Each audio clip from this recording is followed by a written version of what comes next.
चला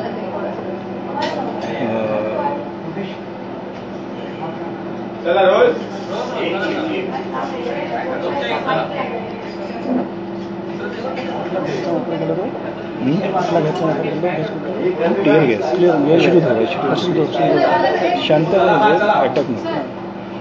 नमस्कार, माझं नाव सत्यजित विश्वनाथ चव्हाण. बारसू जी म्हणजे पूर्वीची नाणारची रिफायनरी जी होती चालू करा. नमस्कार, माझं नाव सत्यजित विश्वनाथ चव्हाण. गाव खुद्द राजापूर म्हणजे बारसूला जे लागून गाव आहे ते. मी तिकडचाच लोकल आहे आणि हे बारसू रिफायनरी विरोधी संघर्ष संघटनेचे सरचिटणीस नरेंद्र उर्फ अप्पन जोशी आणि अध्यक्ष वैभव कोळवणकर. एक मुंबईला आमची कमिटी आहे, गावाला कमिटी आहे. मुंबई कमिटीचे अध्यक्ष आणि सरचिटणीस आहे. तर आज पहिला म्हणजे आम्ही सुरुवात करतो आहे की तिथे जी 700-800 लोकांवर जे अत्याचार झालेले आहेत, म्हणजे अश्रुधूर सोडलेला आहे आणि लाठीचार्ज केलेला आहे, त्याचा आम्ही निषेध करतो आहे. अजूनही तो संघर्ष तिथे आपण लाईव्ह बघत असाल किंवा अजूनही सुरू आहे. कोणी ऐकवायच्या मनस्थितीत नाही आहे सरकारतर्फे. सरकार चर्चेसाठी बोलवते की या म्हणून, परंतु आम्ही ऑक्टोबर-नोव्हेंबरमध्ये पण मुख्यमंत्री असतील, मुख्यमंत्र्यांना 2-3 पत्र दिली होती. उद्योगमंत्र्यांनाही 2-3 पत्र दिली होती की आम्हाला भेट द्या म्हणून. त्यांनी कुठलीही भेट दिलेली नाही आहे. पण साधारण जुलैमध्ये यावेळी ते सर्वेला आलेले, त्यावेळी लोकांनी थांबवले होते. परंतु आता काही वरतून ऑर्डर्स निघालेत, आम्हाला त्याची कल्पना नाही. परंतु मोठा फौजपाटा आहे तिथे. एक साधारण 2000च्या वरती पोलीस आहेत. पूर्ण पश्चिम महाराष्ट्र आणि कोकणातली सगळे DYSP आणि SP तिकडे बोलून घेतलेले आहेत आणि स्थानिक ग्रामस्थ आज 4000च्या वरती संख्येने तिकडे जमलेले आहेत. आणि त्यांनी सर्वेक्षण म्हणजे उद्योगमंत्री म्हणतात तसे माती परीक्षण पण याच्यासाठी तिकडे लोक गेलेली आहेत. या माती परीक्षणाबद्दल एकच सांगायचं आहे की या 5 ग्रामपंचायती आहे. बारसू ही धोपेश्वर ग्रामपंचायतीची एक वाडी आहे. इस बारसू आणि डायरेक्ट प्रशासनाने सगळ्या ऑर्डर काढून आमच्यासकट बऱ्याच लोकांना 45 समर्थन ग्रामस्थांचं मिळत आहे असं सांगण्यात आलं होतं. परंतु तशी काही पोझिशन नव्हती. आज आमच्याकडे कोणाला बघायचे असतील तर 5च्या 5 ग्रामसभांचे रिफायनरी विरोधाचे ठराव आहे. आणि तिकडे 80 ते 85 ते 90% वरती विरोध आहे. तर हे लोक तिकडे जाऊन त्यांनी चाचणी करावी असं आमचं स्पष्ट म्हणणं आहे. कारण ग्रामसभेचे ठराव असेच होत नाही. देवाचे गोठणे ही ग्रामपंचायत आम्ही इलेक्शननी रिफायनरी विरोधी पॅनेलच्या याच्यात जिंकली आहे आणि बाकीची पण सदस्य जी आधीची इलेक्शन झाली होती त्याची पण आम्ही सगळे रिफायनरी विरोधी पॅनेलमध्येच गेलेले आहेत. म्हणजे तिकडची राजकीय जी वोट बँक आहे ती रिफायनरी विरोधी पॅनेलकडे आहे. ग्रामसभेचे ठराव आहेत आणि असं असतानाही तिकडे लोकांचा विरोध नाही आहे वगैरे बिंदास खोटं बोललं जात आहे. तर आपण पत्रकारांनी तिकडे जावं. मला वाटतं बरेचसे इंडियन एक्सप्रेस आणि बाकीचे पण पत्रकार जाऊन आलेत आणि ते जाऊन आले, त्यांना ग्राउंड रियालिटी कळते. इथे फक्त मंत्री काय बोलतात त्यांना वेटेज दिलं जातं. आमच्या संघटनेच्या लोकांना कधीच कोणाला बोलावलं गेलेलं नाही आहे कुठल्याही मिटिंगला. आज बोलतात की मिटिंगला या, तर आम्ही फक्त सांगितलं बाबा मिटिंगला यायला आम्हाला पण संवाद साधायला आवडेल, पण एवढी दडपशाही करून आज पूर्ण आमचा ग्रामस्थ रस्त्यावर उतरल्यावर तुम्ही आज बोलवताय. तर पहिला ते भू सर्वेक्षण वगैरे आहे आणि पोलीस फाटा मागे घ्या, मग आपण चर्चा करू. आणि त्यांच्या बोलण्यात एकच वारंवार एक गोष्ट दिसून येते की यांच्यात ते काहीतरी शंका आहे, त्यांचे गैरसमज दूर करूया. आम्हाला पण त्यांचे काहीतरी समज धोरणात्मक निर्णयाबद्दल आम्हालाही सांगायचं आहे की कोकणाचा विकास कसा पाहिजे, तिकडे कुठले प्रकल्प पाहिजे, रेड कॅटेगरी, प्रदूषणकारी, पेट्रोकेमिकल झोन रिजन्स आम्हाला नको आहे. ही पण मांडणी आम्हाला करायची. आता आयदर ते सत्तेत आहेत, ते आमची सजेशन घेतील की नाही माहीत नाही. परंतु एक समज असा करून घेतलेला आहे की आमचं काहीतरी चुकतं आहे, आमची काहीतरी शंका आहेत, आम्ही काहीतरी खोटं पसरवतो आहे, इकडे आंबा काजूला आणि याच्यावर परिणाम होणार आहे आणि आम्ही सगळं पसरवतो आहे आणि त्यांचं आमच्याच काहीतरी शंका कुशंका आहे. पण आम्हाला पण सांगायचं की तुमच्या धोरणात्मक निर्णयात बदल करा कोकणासाठी. हे आमचं बेसिक मागणं आहे की रेड कॅटेगरी किंवा प्रदूषणकारी प्रकल्प, पोल्युटिंग इंडस्ट्री नको आहे. हे 2 अजून झोन असे आहेत केमिकल, पेट्रोकेमिकल. दहेज गुजरातमध्ये आहे आणि मनाली म्हणून एक तामिळनाडूमध्ये आहे. तर तिकडच्या लोकांचे आम्हाला सगळं रिपोर्ट आहेत आणि इव्हन गुगल सर्च केलं किंवा तुम्हाला सगळं माहिती मिळेल की तिकडे काय अवस्था आहे. कोकण हा एक वेगळा प्रांत म्हणून ट्रीट करून तिकडे विकासाचं वेगळं मॉडेल असावं अशी आमची मागणी गेल्या 10 वर्षापासून आहे. आणि तरीही तुम्ही इकडे रिफायनरीचे सारखे प्रकल्प आणण्याचा प्रयत्न करणार, कारण पुढची जी प्रक्रिया असते एन्व्हायरमेंट क्लिअरन्स वगैरे वगैरे ती फार सगळी आत्तापर्यंत मी जवळजवळ 10 ते 15 पब्लिक हिअरिंग अटेंड केलेले आहेत अशा एन्व्हायरमेंट क्लिअरन्स. ती प्रक्रिया पूर्णपणे फारस असते. त्यामुळे आत्ताच्या स्टेजला हे केलं पाहिजे होतं. मला जनआंदोलन करून तो प्रकल्प तिकडे होऊ देऊ नये. आणि ते म्हणतात आहेत की माती परीक्षण केल्यावर कळेल की प्रकल्प चांगला की वाईट. नाही आवडला कंपनीला तर नाही होणार, पण ज्या गावात जायचंच नाही आहे त्या गावाचा रस्ता का ढुंडाळा. आम्हाला जर प्रकल्पच नको आहे तिथे माती परीक्षण चांगलं होईल की वाईट होईल याच्याशी आमची काही देणं घेणं नाही आहे. आणि एक वैयक्तिक असं सांगायचं झालं तर माझ्याबद्दल मी सांगेन की दडपशाही कशी चालू आहे. म्हणजे ते त्यांनी सर्वेक्षणाला वरतून ऑर्डर आले. पूर्ण 12 सप्टेंबरला आमची कलेक्टर आणि SP बरोबर मिटिंग झाली. त्यांनी विरोध का आहे कशाला हे सगळं जाणून घेतलं आणि सांगितलं आम्ही तालुका पातळीवर येऊ. पण तालुका पातळीवर त्यांची काल मिटिंग झाली. सर्वेक्षण 4-5 दिवस आधी झालं होतं. प्रशासनाला पुढे केलं जात आहे. पण याच्या मागे जे आमचं सरकार आहे त्यांनाच आमची विनंती आहे की तुम्ही स्वतः या. प्रशासनाला पुढे करतायत, पोलीस प्रशासनाला पुढे करतायत, कलेक्टर SP पुढे करतात आहेत. त्याच्याऐवजी त्यांनी आमच्यासमोर यावं, आमची चर्चा करावी. आमच्या काही कोकणातल्या मागण्या आहेत. कारण कोकणातली जनता काय एकदा वोट दिलं म्हणजे तिकडे लोकशाही संपली नाही आहे. तिकडे आम्हाला आमच्या काही मागण्या आहेत, आमचं विकासाचं मॉडेलचं काय अपेक्षा आहे, लोकांना काय पाहिजे आहे हे तरी जाणून घ्या. तुम्ही फक्त तिकडे ठरवून आमच्यावर लादायचा प्रयत्न करा तर ही लोकशाही नाही आहे.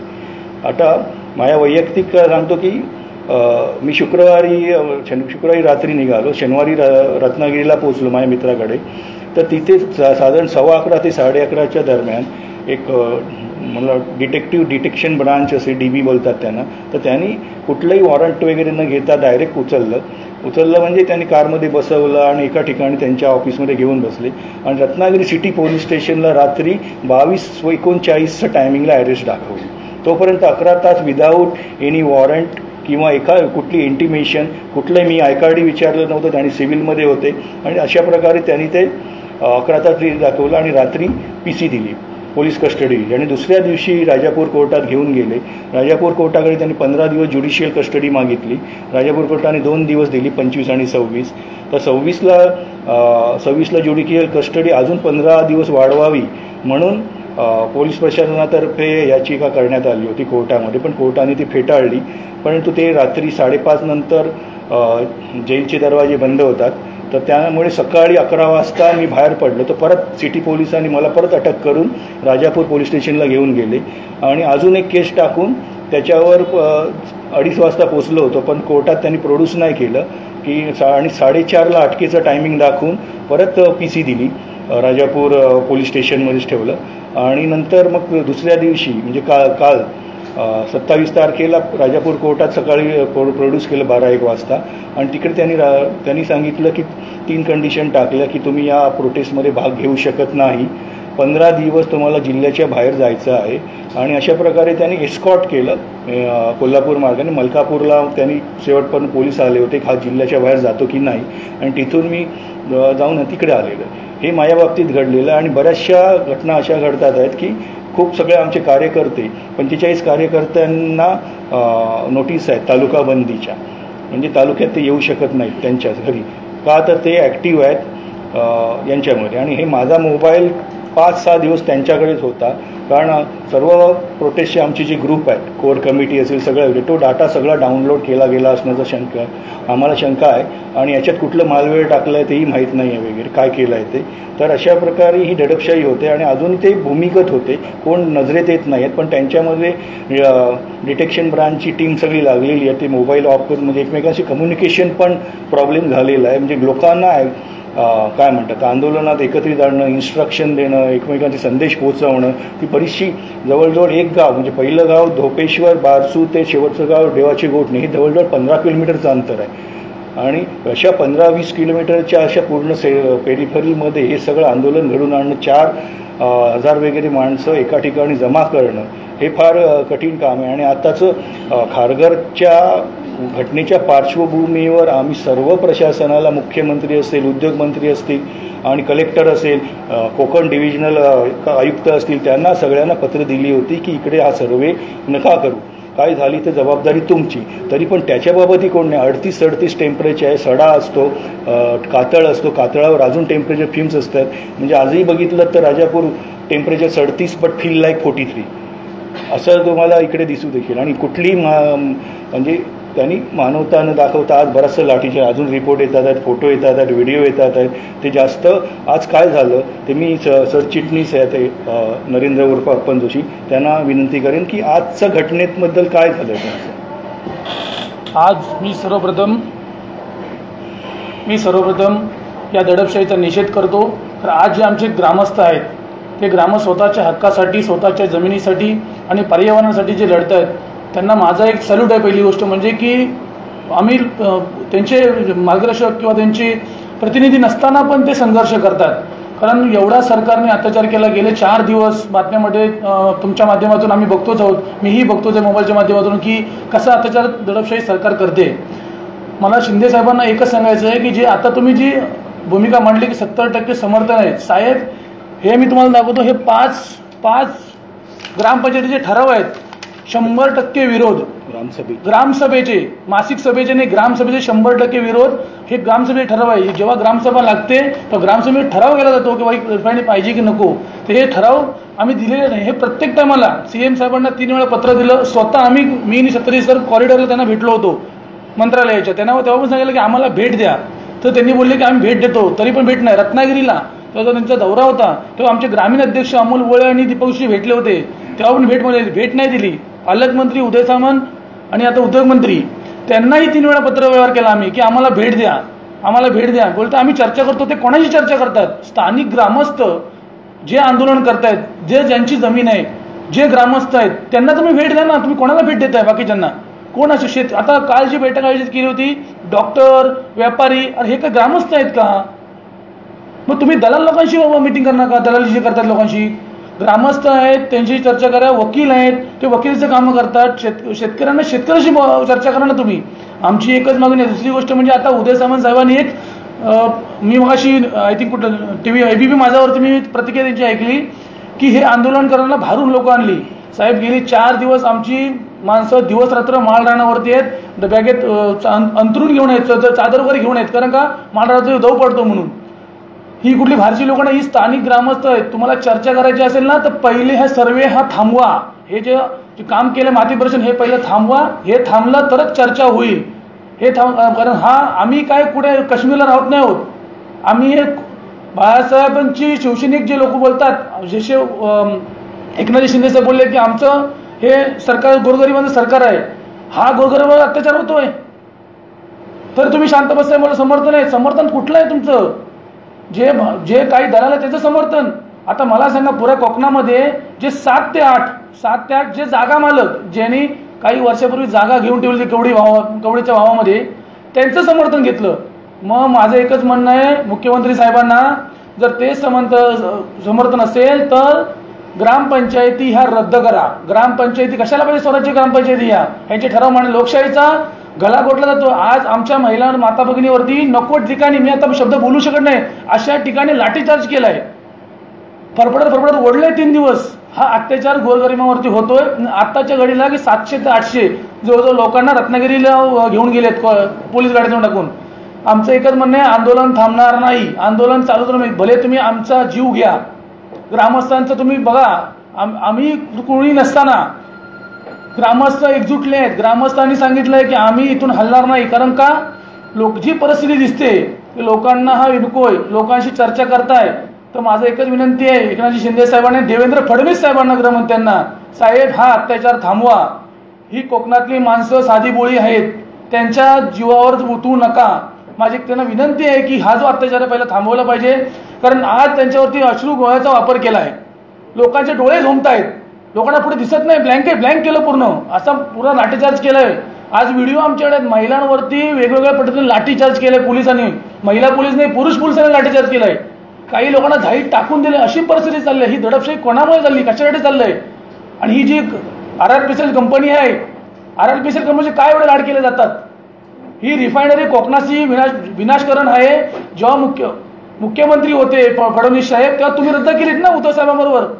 मग आता का हा आग्रह चालला? हा कोणासाठी चालला आहे? कारण का हा आग्रह जे परप्रांतीय लोक यांचे जमिनी आहेत यांना जो भरभरीत मलिदा पाहिजे त्या मलिदासाठी चाललेलं सगळं आहे. तर मी त्यांना विनंती करतो की पहिली दडपशाही थांबवा. चर्चेला आम्ही तयार आहोत, पण आम्ही तयार चर्चेला आहोत, पण कधी जेव्हा हे जे सर्वेक्षणाचं काम थांबेल, जेव्हा पोलीस फाटा इथून निघेल, तेव्हा जेव्हा आम्ही आमची जी जिल्हाबंदी आणि जी तडीपारी जी तुम्ही केली आहे ती पूर्ण हटवा, तरच आम्ही पदाधिकारी आणि ग्रामस्थ चर्चेला तयार आहोत. ते पण एकटे नाही, माळरानावरती यायचं आणि चर्चा करायची ग्रामस्थांशी. तुम्ही बोलताय ना ग्रामस्थांनी चर्चा करायची, मग ग्रामस्थ माळरानावर बसले आहेत. उद्या ग्रामस्थांचं काय बरं वाईट झालं तर याला जबाबदार हे शासन असेल, महाराष्ट्र सरकार असेल. माझं नाव नरेंद्र जोशी.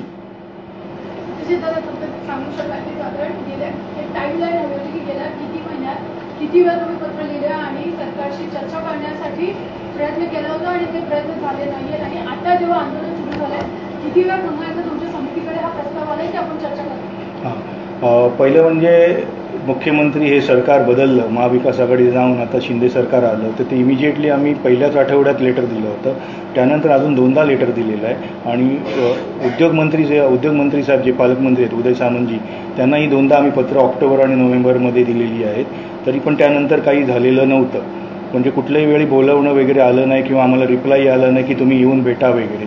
कारण ते आमची खिचगंटीतच म्हणजे कुठली काय करतच नव्हते. ग्रामस्थ आहे, ते 5 गावचे ग्रामस्थ काय लढणार आहेत, काय यांचं तर म्हणजे त्यांचा कॉन्फिडन्स काय असेल माहीत नाही पडला. पण आम्हाला शक्यतो संविधानिक मार्गाने जे करायचं आहे ते आम्ही आता आंदोलन करतोय.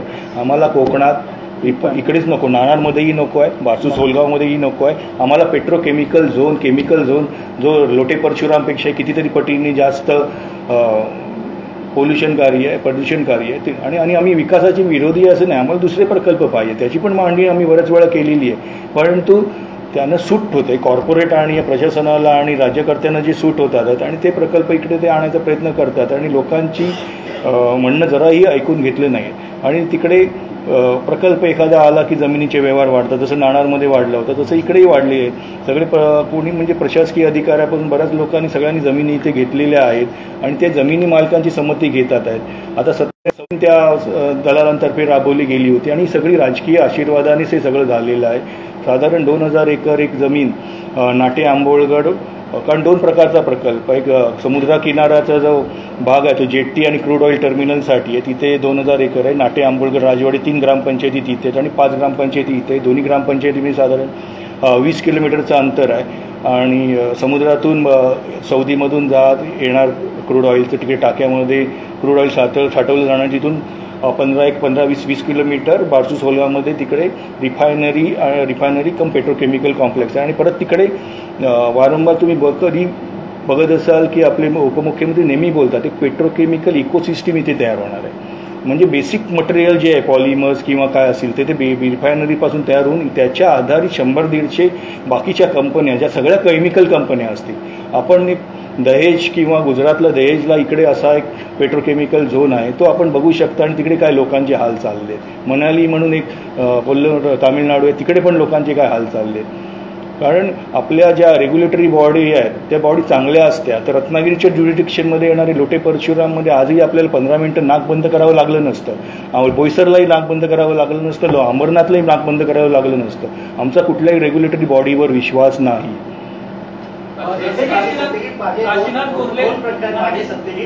पालकमंत्री म्हणून उदय सामंत यांचा प्रशासनावर दबाव आहे का, हा पहिला प्रश्न. आणि दुसरा प्रश्न, जो प्रकल्प त्या ठिकाणी येतोय तो सांगतायत की कातळ आहे, ते काही उगवत नाही, तर अशा 2 प्रश्नांवर काय तुम्ही सांगा? हां, नंबर 1, पालकमंत्र्यांचा प्रशासनावर दबाव असतो किंवा नसतो याचं प्रशासकीय उत्तर आहे. पालकमंत्र्यांचंच प्रशासन ऐकत असतं, ही हायरार्ची आहे. त्यामुळे तो दबाव असू दे, ते त्यांनी सांगितल्यावर त्यांना कळणं एखादी गोष्ट भाग असते. दुसरी गोष्ट कातळाबद्दल झालं. हा कोकणाचा जो तिकडचा जो पर्टिक्युलर आहे राजापूर ते नाटेपर्यंतचा तो द ग्रेट राजापूर प्लॅटो म्हणतात त्याला, तो ऐतिहासिक आहे. त्याच्यावरती कातळ शिल्प आहे. आम्ही 200च्या वरती कातळ शिल्प आहेत म्हणजे पेट्रोक्लिप्स आहेत. त्याच्याबद्दल आम्ही पुरातत्व खात्यालाही कळवलं होतं. सगळ्या ग्रामपंचायतींनी ठराव केले होते त्याचे संरक्षण संवर्धन करावं वगैरे. आणि हे कधी फार म्हणजे 3-4 महिने झाले, अजूनही तिकडे काय प्रक्रिया, आम्हाला लेटर आलं की आमची प्रक्रिया चालू आहे पुरातत्व खात्याकडून, डॉक्टर तेजस गर्गेच्या अंडर ते होत आहे, पण ते त्याच्याबद्दलही काही बोललं जात नाही आहे की काय आम्हाला ते.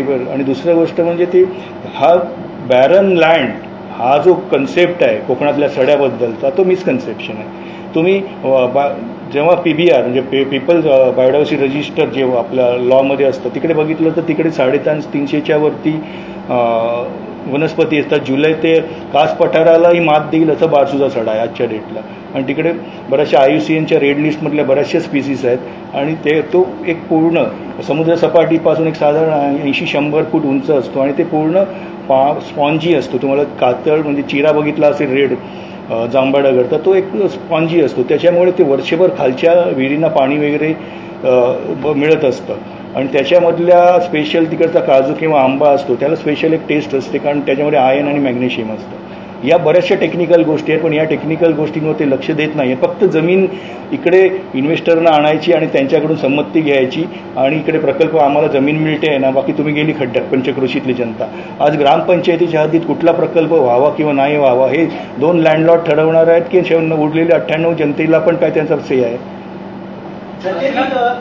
उद्धव ठाकरे होते त्यावेळेस त्यांनी पत्र लिहिलेलं होतं पंतप्रधानांना की वारकरी जमीन जी आहे ती प्रस्तावित असावी म्हणून, आणि आता ते मुख्यमंत्री नसताना ते त्याच गोष्टीला विरोध करतायत. त्यामुळे कुठेतरी या राजकारणामध्ये ग्रामस्थ भरडले जात आहेत, कारण त्यावेळी सुद्धा ज्यावेळी जमीन प्रस्तावित केलेली तेव्हा तुम्ही असाच तीव्र विरोध केला होता.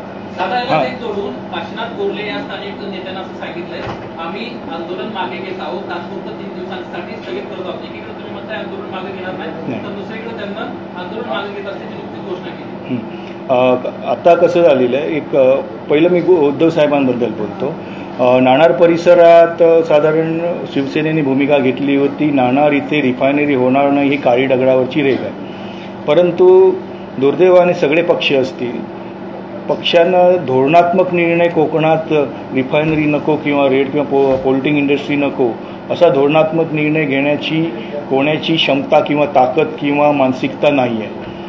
परत शिवसेनेची भूमिका अशी आहे की स्थानिकांचा विरोध आहे तर आमचा विरोध आहे. त्यावेळी उद्धव साहेबांनी असं स्टेटमेंट केलं होतं की जिथे लोकांना पाहिजे असेल तिथे लोक आम्ही देऊ वगैरे.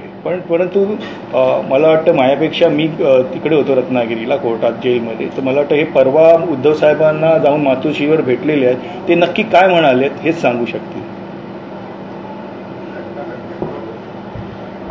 जेव्हा उद्धव साहेबांना भेटलो, उद्धव साहेबांनी सांगितलं की लोकांना नको असेल तर तो प्रकल्प, मी पहिलेही सांगितलं की लोकांच्या रोजीरोटीचा प्रश्न आहे, तर तेव्हा मला तिथे समर्थन आहे असं सांगितलं. आणि केंद्र सरकारचा दबाव होता की पत्र द्या म्हणून, तर केंद्र सरकारच्या दबावाखाली ते पत्र केंद्र सरकारने मागितलं म्हणून ते पत्र दिलं. पण लोकांचा विरोध असेल तर आजही शिवसेना पाठीशी उभी, त्यांच्या राहणाऱ्यांनी त्यांनी जाहीर पाठीमधला शिवसेना पाठीशी उभी आहे. आम्ही त्यांना विचारलं, नाणारला जो प्रकल्प होता तर नाणारला लोकांनी विरोध केला, मग बारसूला पण लोकांनी विरोध केलाय. तुम्ही जेव्हा मुख्यमंत्री होतात तेव्हाही आम्ही विरोधाची भूमिका मांडली, आम्ही आंदोलनं केली आणि आताही आम्ही आंदोलनं करतोय की स्थानिक लोकांचा विरोध आहे हे त्यांनाही माहिती होतं. त्यांना ग्रामपंचायतीचे ठराव पोचले नव्हते, आज काल त्यांच्याबरोबर ग्रामसभेचे ठराव आम्ही हातात दिले. हे ग्रामसभेचे ठराव आहेत आणि हे ग्रामस्थ आहेत. काल ग्रामस्थ जे गावावरून आंदोलन करतात ते ग्रामस्थ काल मिटिंगला उपस्थित होते. त्यांनी खरी परिस्थिती त्यांना सांगितली काय आहे ते ग्रामस्थांनी, आणि ग्रामस्थांची म्हणणी उद्धव साहेबांना ऐकून तो पाठिंबा जाहीर केला.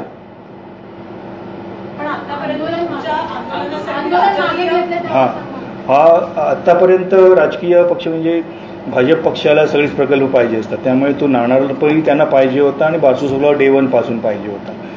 आता उद्धव साहेबांनी पत्र दिलं होतं म्हणजे ऑफकोर्स म्हणजे ती पक्षाचीच भूमिका मानली गेली. तिकडचे स्थानिक आमदार आहे राजन साळवे इतर समर्थनार्थच होते आणि त्यांना ते पत्र दिल्यामुळे आमच्या पक्षाध्यक्षाने आमचं समर्थन आहे असं सांगत होते. नाना पाटोळे वगैरे 11 सप्टेंबरला आले होते आमच्याकडे, पण त्यांनी त्यावेळी पण अशी भूमिका अशी काही जाहीर केली नव्हती आणि राष्ट्रवादीने पण अशी काही भूमिका जाहीर केली नव्हती. तर आमचं आंदोलन हे कुठल्याही राजकीय पक्षाचा पाठिंबा न घेताच आत्तापर्यंत चालू होतं. काल पहिल्यांदा एक असं झालं आहे की शिवसेना पक्षाने आमच्या आंदोलनाला पाठिंबा दिलेला आहे आणि बऱ्याच अंशी म्हणजे अजितदादा असतील किंवा शरद पवार साहेब असतील किंवा यांनी बघितलं फक्त रिफायनरी नको असं म्हणत नाही आहेत, फक्त लोकांवर दडपशाही करू नका, जबरदस्तीने लादू नका, हेच म्हणणं मांडतात आहेत ते. आमची भूमिका वेगळी आहे. आम्हाला कोकणासाठी वेगळं धोरण पाहिजे आणि कोकणात रेड कॅटेगरीचे प्रकल्प नको आहेत, ही स्पष्ट भूमिका आहे. ती कुठलाही राजकीय पक्ष अजून घेत नाही आहे. त्यासाठी आम्ही बघू पुढे काय करायचं. पण आमचं सध्या तरी पॉलिटिकली अस्तित्व हे रिफायनरी विरोधी पॅनेलच होतं आणि सध्या तरी आता तरी आता शिवसेना किती रोल घेते आणि कसा रोल घेते याच्यावर पुढे अवलंबून राहील.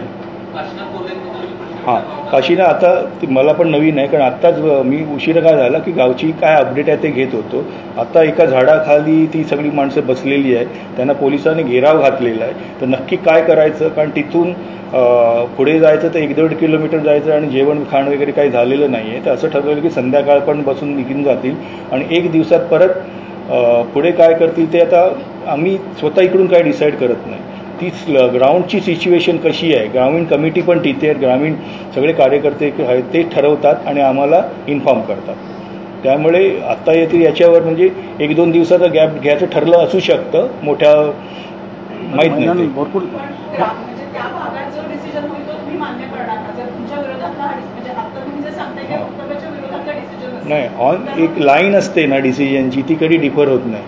म्हणजे रिफायनरी नको हे आंदोलन करायचं आहे तर करायचं आहे. फक्त त्याची जी प्रक्रिया असेल म्हणजे उद्या नको करूया परवा करूया वगैरे, हा डिसिजन पूर्णपणे गाववाले किती उष्णता आहे आणि किती लोकांना आता लागलं आहे. आता परत बरेच लोकांना घेऊन गेले आहेत, त्यांच्यावर काय कलमं लावतात आहेत, मग त्यांचा परत जामीन करावा लागेल.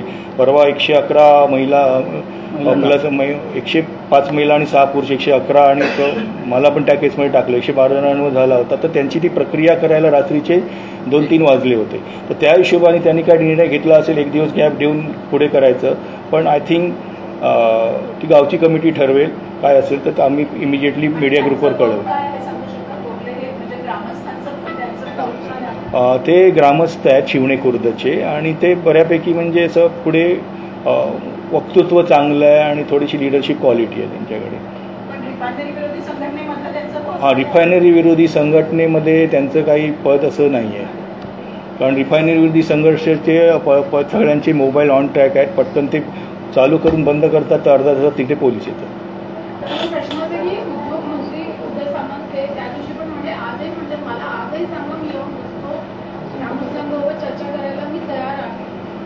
नेमकी हे कम्युनिकेशन गॅप कुठे होते की तुम्हाला असं वाटते की काय होतं? नाही, कम्युनिकेशन गॅप आमच्याकडून नाहीच आहे, बिलकुल नाही. आम्ही पत्र पण दिलं होतं, कधी पण ते बोलतात कधी पण या बसा आणि नेहमी बोलताना ठीक आहे तुमचं काय म्हणणं आहे मांडूया असं म्हटलं पाहिजे. तुमच्या काय शंका असतील, त्यांचे काय गैरसमज असतील ते आम्ही दूर करू. तर आमची शंका आणि गैरसमज आमच्या दृष्टीने काय आम्ही व्हेरी क्लिअर आहोत. 15 वर्ष काम करतोय. कोकणाचं विकासाचं मॉडेल कसं असावं आमचं स्पष्टपणे मत आहे आणि ग्रामस्थांचंही तेच मत आहे. नाणार परिसरातली जनता असेल, नाटे, आंबोळगड, माडबन वगैरे इतरच्या लोकांचंही मत आहे. सिंधुदुर्गात दोडामार्ग, सावंतवाडी पण सगळ्यांचं असंच मत आहे. तर ही मतं समजून न घेता फक्त गैरसमज आमचे आहेत, शंका आम्हाला आहेत, त्या दूर करायच्या आहेत. हा जरासा ॲटिट्यूड नाही पटत आहे आम्हाला आणि आजही आम्ही ते बसायलाही तयार आहोत, बसायला काही हरकत नाही आहे. 13,000 एकर जमिनीपैकी 5,500 एकर जमिनीवर हा प्रोजेक्ट आहे आणि सोलगावला विरोध केला होता. सोलगावला आम्ही त्यातून वगळला गेला आहे. इतर गावांच्या संदर्भामध्ये 67% लोक आमच्या सोबत आहेत. पहिलं म्हणजे इथे हा प्रकल्प म्हणजे काही एक घर नाही आहे. याचे जे परिणाम किंवा असतात ना, तो परिसरातला एक परिसर असतो, एक पंचक्रोशी असते, त्याच्यावर असतं. म्हणजे एक नुसतं दारूचा गुत्ता त्याची जागा पर्सनल आहे म्हणून तो नाही करू शकत आणि हा दारूच्या गुत्त्यापेक्षा बराचसा हानिकारक प्रकल्प आहे. त्यामुळे असं पर्टिक्युलर बोलता येणार नाही की सोलगावला वगळलं म्हणून शिवणे खुर्दला वगळलं, देवाचे गोडल्याला लांब ठेवलं आणि आता फक्त मिनी रिफायनरी 1/3 कॅपॅसिटीची आम्ही करतो आहे. पण आम्हाला एवढंच कळतं आहे की आत्तापर्यंत झालेलं रिफायनरी सगळ्यांचं एक्सपान्शन झालेलं आहे. यांना एकदा का तिकडे घुसले आणि नंतर पुढे एक्सपान्शन करत झालं असं काही होत नाही. नेहमी विस्तारित झालेल्या आहेत. सगळ्या रिफायनरी भारतात झालेल्या आहेत. तर आधी थोड्या एका कॅपॅसिटीच्या होत्या, त्यानंतर वारंवार त्यांची कॅपॅसिटी वाढत गेलेली आहे आणि पंचक्रोशीचा असा हिशोब आहे. फक्त एखाद्या गावापुरता आणि एवढीशी जमीन मिळते आहे म्हणजे 3,500 एकर वगैरे जमीन ती इन्व्हेस्टरची आहे, त्याची आमच्याकडे रेकॉर्ड आहेत आणि कोण इन्व्हेस्टर आहेत सगळ्यांचे आमच्याकडे रेकॉर्ड आहेत. आणि ते इन्व्हेस्टर ते जमिनीची संमती द्यायलाच आणि रेट MIDC कडून लँड ॲक्विजिशनचा रेट चांगलं घ्यायलाच त्यांनी इन्व्हेस्ट केलेले आहे. आणि त्यात परप्रांतीय आहेत, परप्रांतीयांकडून प्रेरणा घेऊन आपली स्वप्रांतीयांनी पण केलेले आहेत तिकडे. त्यातले काही रिपोर्ट आता त्याच्याबद्दल कोणाची नावं घेणं इथे उचित नाही दिसत आहे, परंतु बऱ्याचशा पत्रकारांनी ते छापलेलं पण आहे. रिफायनरी आली तर नेमकं नुकसान काय होऊ शकतं? म्हणजे तुम्ही सातत्याने सांगता की आंबा आणि काजूवर परिणाम होऊ शकतो, तर ह्याच्या पलीकडे रिफायनरी आली तर परिणाम काय होईल? आणि दुसरा प्रश्न असा लागून आहे की जे मगाशी तुम्ही म्हटलं की कुठच्याही प्रशासनाच्या ह्याची तुम्ही अवलंबून राहू शकत नाही किंवा विश्वास ठेवू शकत नाही. तर जगात अनेक ठिकाणी असं झालं की बंदरांच्या जवळ, समुद्रांच्या जवळ रिफायनरी आहे आणि त्या चांगल्या पद्धतीने कार्यरत आहे. म्हणजे तिथे मच्छीमारही म्हणजे व्यवसाय त्यांचा सांभाळू शकतात. तर हा विश्वास तुम्हाला नाही वाटत का या सगळ्या? नाही, इकडे आमचं कोकणात मॉडेलच आम्ही इथे चेंज करायला बघतोय ना. PCPRL नाही म्हणजे पेट्रोकेमिकल झोन आम्हाला नकोच आहे, इथे प्रश्नच नाही आहे. इकडे आंबा आहे, काजू आहे, फिशिंग आहे, पर्यटन आहे, हे 4 बेसिक आहेत. चला हे बाजूला ठेवा. आम्ही ते बोलतात याच्यावर नेहमी हेच बोलतात ते. आम्ही म्हणतो ITI आणा, एज्युकेशन इंडस्ट्री आणा किंवा फॅब्रिकेशन होती. जशी चाकण राजगुरुनगरला ते वेस्पाची फॅक्टरी आहे किंवा मर्सिडीजच्या फॅक्टरी आहेत किंवा ऑटोमोबाईल जिथे फॅब्रिकेशन इंडस्ट्री आहे, फक्त असेंबलिंग केलं जातं, त्या प्रकारचे उद्योग आणा ना. हे आमच्याकडे म्हणजे घाणच प्रकल्प म्हणजे लोटेची MIDC आणणार, तो जयगडचा कोल पॉवर आणणार, तो जैतापूर अणुऊर्जा आणणार, इथे रिफायनरी आणणार. म्हणजे कोण विकत हाच प्रकल्प तुम्ही नीरा कालव्याच्या इथे सांगा साताऱ्याला. तो राजकारणी तिकडचा पश्चिम महाराष्ट्रातलाही बोलू पण शकणार नाही.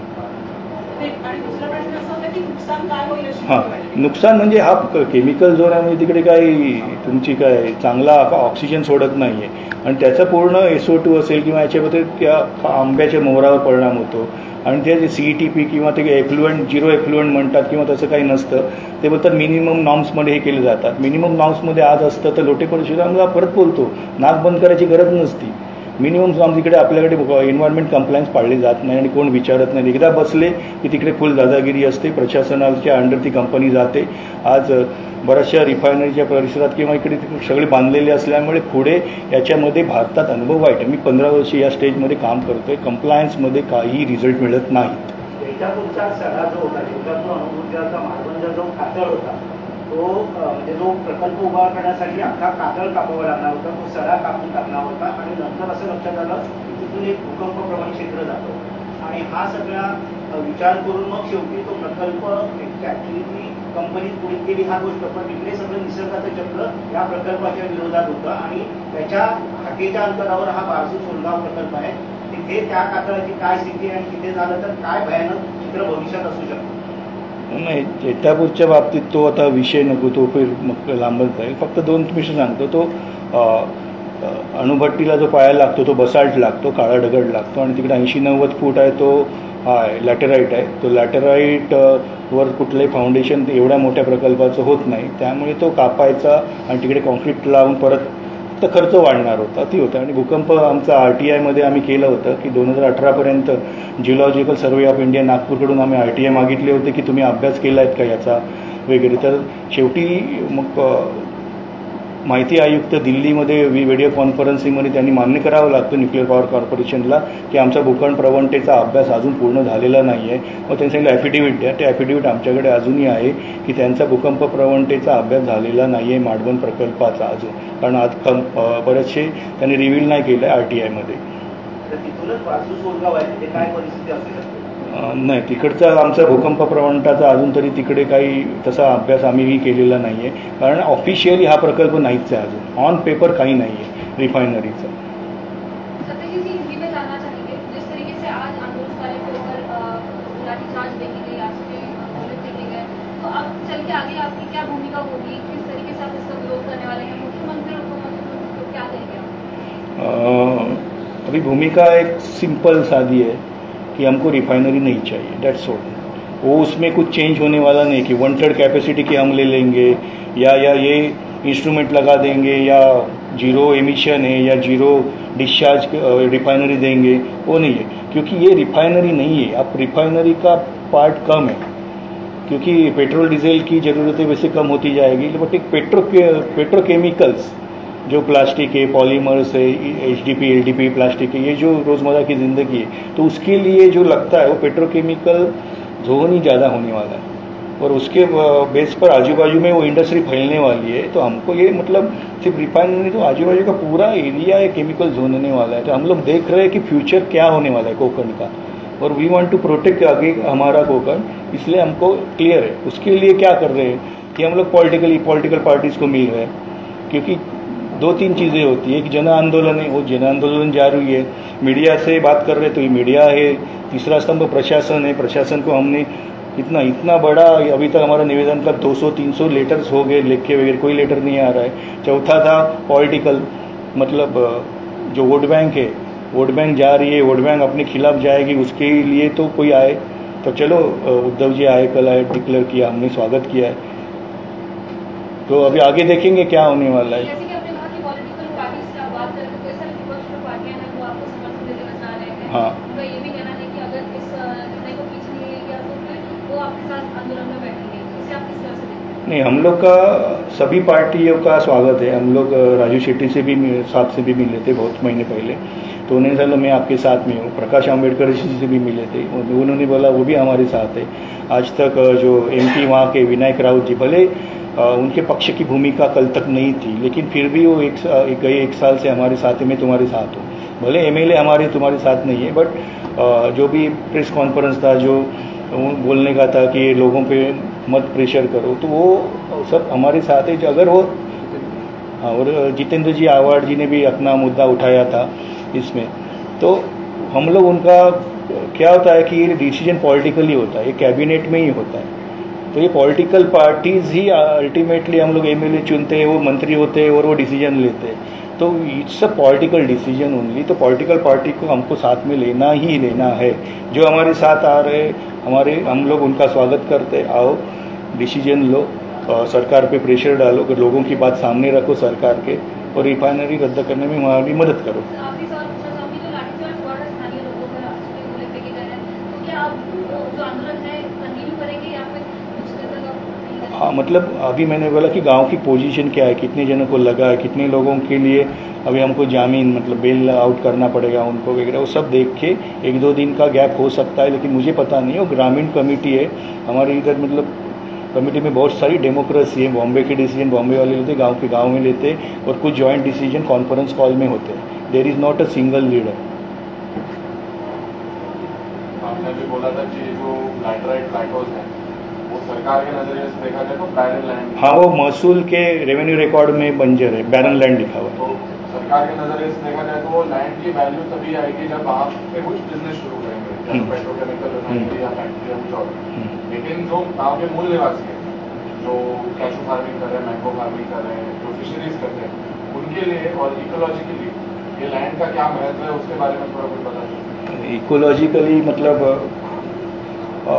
जो अपने को क्या लगता है कि बायोडाइवर्सिटी मतलब जंगल बड़ा, बट बायोडाइवर्सिटी कोई भी फॉरेस्ट से लैटेराइट प्लेटो का जो कोशेंट है, बायोडाइवर्सिटी कोशेंट बहुत हाई है, क्योंकि इधर इसमें अराउंड हमने नानार प्लेटो का एक सर्वे किया था उस वक्त जब वहाँ पे रिफाइन है, तो वहाँ पर सेम प्लेटो है, ऐसा कुछ उसमें फ़र्क ज़्यादा नहीं है। अराउंड 650 जो फ्लोरा की है, और फाउना तो बहुत है, और रेप्टाइल्स भी है, एम्फीबियंस है, वो सब है। और वहाँ का एक इकोसिस्टम है, आपको रात को पता जाएंगे तो पता चल जाएगा। जुलाई से अक्टूबर तक वहाँ पे एक हफ्ता में अलग अलग फ्लावरिंग का कलर का एक पूरा बिछोना ऐसा बिछा गया है ना, ऐसा लगता है।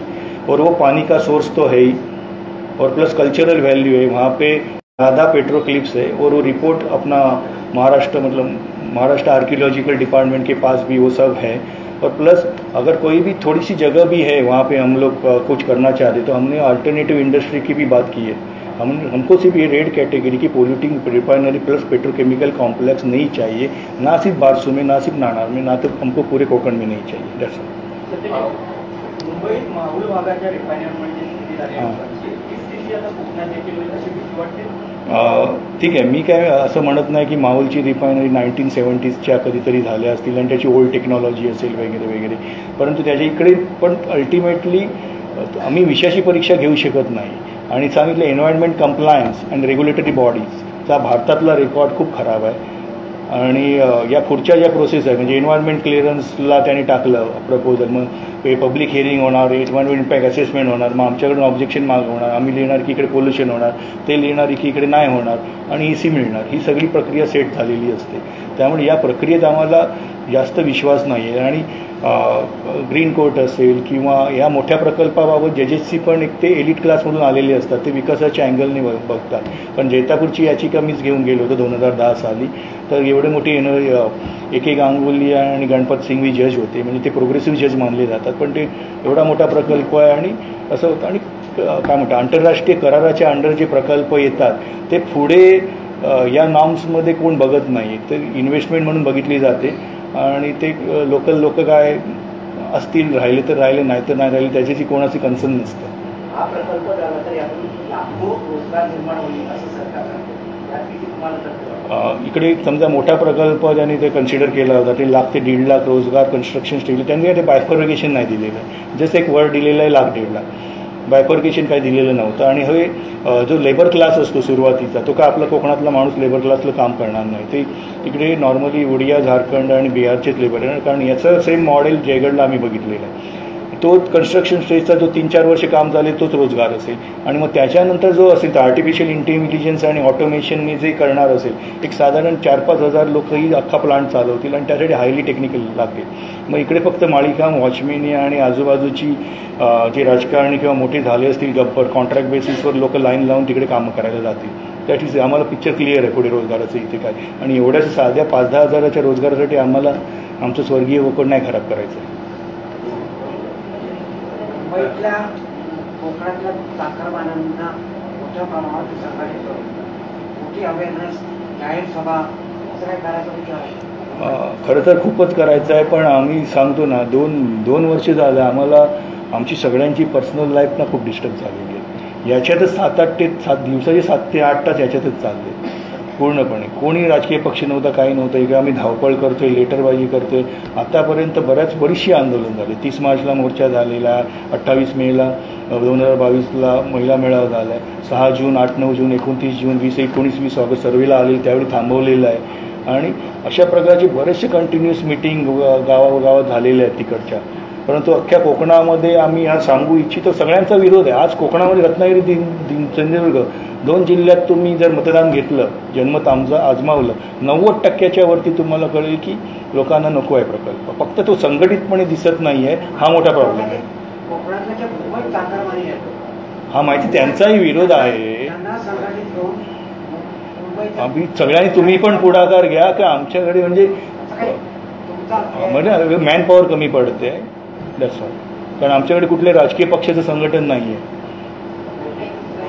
आणि पैसाही नाही. इकडे कुठली बाहेरील फंडिंग होत नाही, कुठली NGO इन्व्हॉल्व नाही आहे. प्रत्येक वाडी 2,000 रुपये पर महिना काढते. क्रिकेटची 1200 मुलं पंचक्रोशीतल्या महिन्याला 100-150 रुपये गुगल पे करून एका अकाउंटला जमा करतात. त्यातून आंदोलनाचा खर्च चालतो.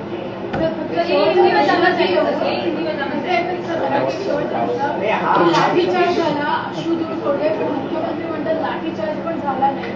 ह्याला तुम्ही कशा पद्धतीने? व्हिडिओ आहेत, एव्हिडन्स आहे. हा, पण तिकडे म्हणजे कॅमेरे पण खेचून घेत होते पोलीस की लोकांनी सोशल मीडियावर कोणी टाकू नये वगैरे वगैरे म्हणून. हे त्यांनी स्ट्रॅटर्जी यावेळी परिपैकी केली होती. पण तरी पण काही व्हिडिओ आमच्या कार्यकर्त्यांनी तिकडून पाठवले. आम्ही काय म्हणणार त्यांना? आम्ही काय म्हणू शकत नाही, आम्ही सामान्य जनता आहोत. आम्हाला ऐकू आलं नाही की हे आंदोलन शेवटचा प्रश्न, हे आंदोलन NGO आणि बाहेरची लोक चालवतात असा सातत्याने आरोप होतोय. त्या दिवशी एका चर्चेत मी सुद्धा होतो, तेव्हा सुद्धा इकडचे जे माजी नगराध्यक्ष आहेत राजापूरचे, त्यांनी सुद्धा पुन्हा हाच आरोप केला. तर आता जे तुम्ही सांगितलं त्याला स्पष्टपणे सांगा की कसं आंदोलन झालं. हे आंदोलन एक साधारणपणे 30 मार्चला कमिटी स्थापन झाली ग्रामीण, आणि जुलैमध्ये मुंबई कमिटी स्थापन झाली. म्हणजे आंबेडकरांच्या तत्वावर हे कुठले आंदोलन आमचं जे आहे ते आंबेडकरांच्या तत्वावर चालतं. पहिलं संघटन काढून संघर्ष करायचा असतो. तर संघटनात्मक पातळी तिकडे ती झाली होती आणि पैसे कसे काढायचे, काय काढायचं. आणि त्यावेळी पहिला डिसिजन हा असतो, कुठल्याही NGOला घ्यायचं नाही, कुठल्याही NGOचं 1 रुपयाही फंडिंग घ्यायचं नाही. हे डिसिजन झालं असतं पहिलेच. आणि कोणी बाहेरचं नाही आहे. मी आहे स्वतः राजापूरचा आहे.